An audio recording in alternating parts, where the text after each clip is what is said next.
Hey guys, welcome back to another video, and in today's video we're going to be talking about all the basics of Rainbow, everything you need to know to play the game. And so whether you're going to be playing casual, which is what most people are going to be starting with, or rank, so we're going to be covering everything you need to know from competitive to just having fun. So looking at the operators page, we're going to be talking about guns, so specifically all the different types of guns there are. And then we're going to be talking about kind of the recoil and attachments and all that stuff. Starting with the automatic. So let's look at Ash, for example. Ash has these two automatic weapons. Pretty simple, pretty self-explanatory. It just has if you hold down the trigger, just automatic. Don't really need to explain that. So now on top of that, we also have marksman rifles that people like Maverick have. So as you know, it is a single fire shot. So every time you click it, it shoots one bullet. Simple as that. And now moving on to Fincas and LMGs. So pretty much an assault rifle, but it's much bigger, clunkier, has a higher capacity. And that's pretty much it. And then we have shotguns. So people like Thermite, which have shotguns. And they recently have a buff, so they increase the damage per distance. Over a distance, so 2 shots over like I think it was like 8 meters or something like that can completely just destroy an enemy. So it's pretty much like a marksman rifle. As you tap it, it shoots one bullet. However, the recoil of these very much higher than a marksman rifle. And then there are the exceptions. And what do I mean by the exceptions? There are guns that only are available for specific operators, whether it's an ability or just their main gun. So for example, Glass has a marksman rifle, but over the range of a sniper. So it's a semi-automatic long-range rifle. So it's the only one of its kind. Then you have people like Kali, which is literally the only sniper in the game. It's a bolt action.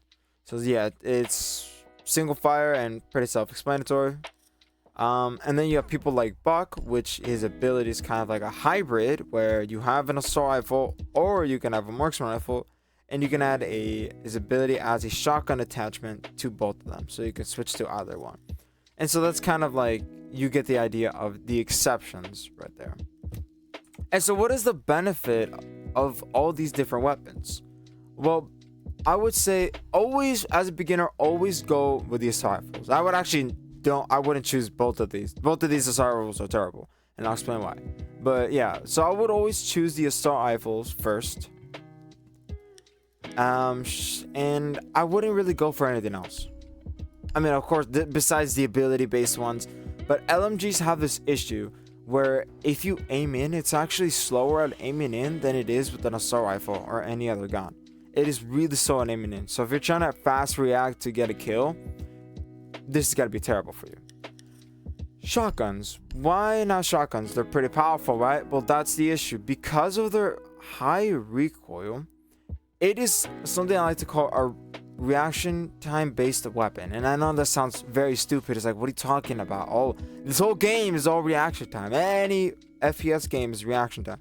Well, what I'm talking about here is that if you miss your shots, if they come into your line of sight and they happen to move out of the way and you miss your shot, you can easily just be done. Like that might be it. If you don't get them in that 1-2 shots when they come into your range, you're done. All right? Unless they're absolutely terrible. But yeah. So it's really reliant on your reaction. Sometimes you can just get lucky and no. And yeah, also most of these shotguns, as soon as you shoot them, you go looking straight at the ceiling after like 2 shots. So I wouldn't recommend that. Marksman rifle. Nope, clicked the wrong operator. Marksman rifle. Why don't I recommend these? Well, I wouldn't recommend. These are not bad. I actually do like using marksman rifles, and I would say they all have pretty good recoil control. But why don't I recommend them? Well, the reason why is you don't get practice on controlling recoil, and it's very important that early in the game you get that practice, and you won't really get that practice from using a marksman rifle. So yeah, I wouldn't recommend it. And well, you can always use Kali for abilities and guns, like just have fun, like it doesn't really matter. And also backups. pretty much backups like this one, like Kylie uses, are terrible. Don't use this. Don't use any automatic pistol. They're all terrible for beginning. Just use a regular pistol, or people that have like shotguns. Mira has like a shotgun as a backup. These are always a good option to have. Maestro has a shotgun based pistol called the Bailiff, so it's pretty much the same thing, but just a shotgun as in pistol form. Very weird, not sure why. And yeah, so now let's talk about recoil. Looking at Ying's gun, every gun actually has a recoil pattern graph here. So what does it mean? What is this thing actually telling you? So first, we have the spacing in between these colors. Now this represents the jump over time. So as you shoot, it's gonna eventually kind of just climb up in these areas, and this kind of splotch of color represents the spread of it. And also the overall pattern of where this is going will show you if there's like a curve, or if in this case pretty straight, so you kind of just need to drag your mouse downward. Now shotguns, for example, this is what I'm telling you, the recoil jump is crazy, and that's what I said. After like 2 shots, you're looking at the ceiling here. So look at the jump. As soon as 1 shot, just boom, boom, another shot. Like it's crazy to handle, and the spread is another thing. But it's a shotgun, so kind of works with you a little bit.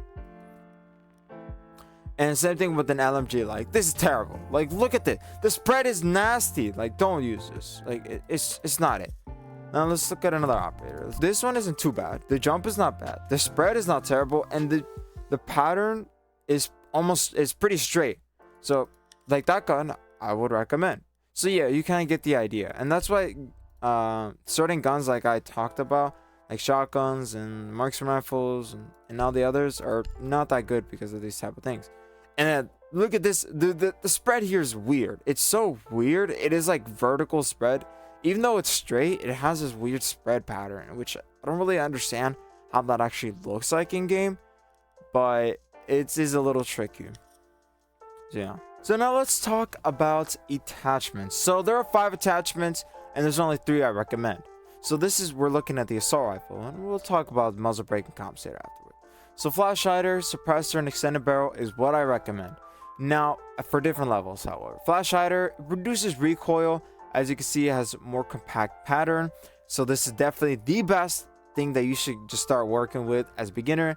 And then suppressor and extended barrel, I would recommend having these 2 once you're a little more advanced and have been playing the game for a longer time. Well, first, this just increases damage of your weapon. Who wouldn't want more damage in your weapon? So that's why this is pretty good. But there's no recoil reduced control here going on. And the suppressor, you guys know what a suppressor is? It makes your bullets more silent. It reduces the noise, and this helps really a lot. Information is key in this game. So knowing that your enemies can't really hear where your shots are being fired kind of helps you feel more comfortable shooting at the enemy. On top of that, it's drowning out the noise of the bullets from you as well. So if you're not distracted from your own bullet sounds, you can also listen to the footsteps. So it's really good. And so what about the other 2 I mentioned? So the compensator, forget about that one. But muzzle brake is only really good on marksman rifles, as it reduces the overall weapon kick of a single fire shot. And well, that's like the whole thing like marksmans are about. They're literally single fired weapons, so it just reduces recoil for marksman rifles. And that's a suppressor. And now the other thing is that for shotguns, shotguns, they just don't have it. They're already too powerful, so it's kind of like weird to put one in there. Now, what about scopes? I'm gonna keep it too simple here. If there is a magnifying scope of 1.5, always use it no matter what, doesn't matter. Now, if there is not a magnifying scope, look at any of them. It's all preference. Honestly, it doesn't really matter. Just kind of experiment, look around. My personal one that I choose is Reflex B. I love this one. And there's also 2.5s. I wouldn't recommend going any higher than 2.0. So you can experiment between 1.5 and 2.0 depending on what kind of guns you have. And yeah. So that is it. You graduated from my little class on how to just play Rainbow and how to really advance in Rainbow and what you need to know. So that's it, everyone. I mean, there's still so much more to talk about, like operators, strategies, and how to really play them and use their abilities and mix of all that. Like, there's still so much. And if you guys want, I will make a part 2 and part 3 discussing all of these things. And so yeah, leave a like, leave a comment, tell me what you guys think of this, and I'll make another one.